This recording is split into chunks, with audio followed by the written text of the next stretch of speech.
Hi there. Here we are again. I finished my hat. I can't remember where we got to in the last video. I think I was probably still making it. I love it. Okay, this one, I used some instructions from 1989 for these ones by a lady called Anne Norman, but she's not local to here, so I don't know if she came and gave a talk to the guild. I'm not sure. This requires, obviously, the template, and then you have to punch holes through it onto a piece of card and number them all, which is quite complicated. And then, unfortunately, the whole thing has to be ripped up afterwards to get the hat off. I also found similar instructions in this book here. Okay, compiled by, whoops, oh, Wendy Cartwright. So again, you've got a sheet here that can be photocopied, except I can't do this on my photocopier. It has to be photocopied at 200%. And no matter what I do, I can't do that. And then this book here, Weaving Without a Loom, by Veronica Birmingham. That's that one there. This has got some lovely things in. That's same sort of thing, but this has to be increased by 190%, and I fiddled around with the printer. I can't do it. So there we are. After I'd finished the hat, I still had some yarn left, so I knitted these. They're wrist warmers. They're lovely. Slightly different colours. Love them. They were from this pattern here. Very simple. By Marion Walcott. She's got an email address there. Really simple, lovely to knit, and yeah, just great. So I wore them to our guild AGM yesterday with my hat. So that's the wrist warmers. I don't put the hole in them for my thumb because I find that a bit uncomfortable, so I just knit them as a tube and then stitch them up. There's still a little bit left. My daughter-in-law found this wonderful wooden cotton reel. It's just flat. Isn't that clever? So I've wound the rest of the yarn around that. If I get round to it, I might make a little woven purse around a cardboard shape. I think that would be quite nice. For the pom-pom, I've got this set. This is by Trimmets. There are 3 different sizes. I used the middle size, but then I cut it right down because it was too big. Or this one, I've had for years. This is like, you know, in the old days, I used to cut a cardboard circle and go round it. So you've got different sizes on this one. You can pop those middle bits out. But this one is really, really easy because it's folded in half. And then you wind round and round and then tie it together. It's much easier. So I'd certainly recommend that.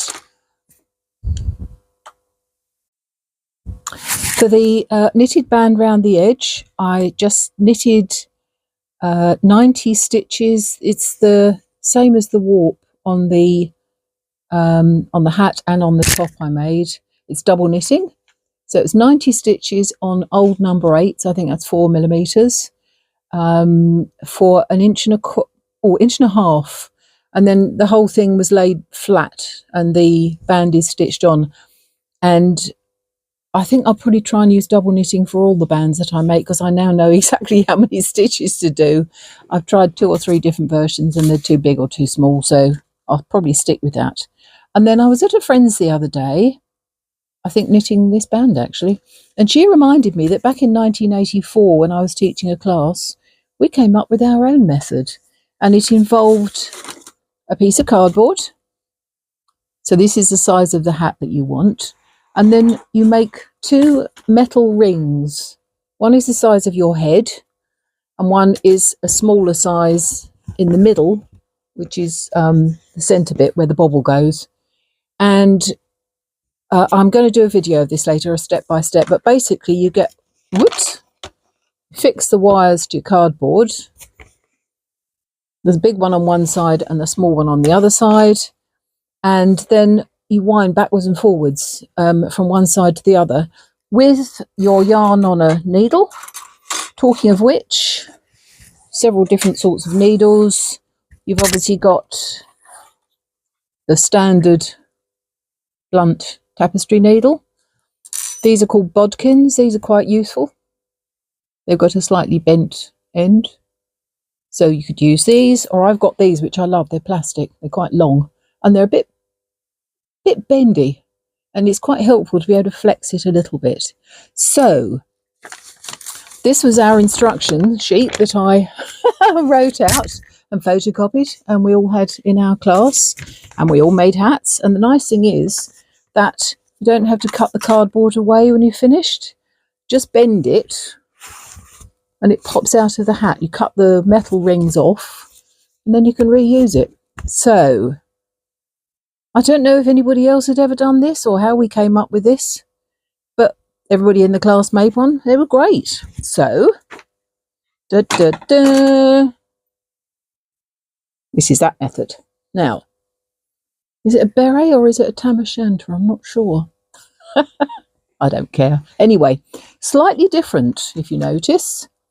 This one is entirely weft faced. You can't really see the warp at all in this one, and that's because the warp was this, which is double knitting, and the weft was, ooh, where's it gone? This, which is quite chunky. So on this hat, the weft completely covers the warp. You can't see it at all. But I wanted to be able to see both. So with this one,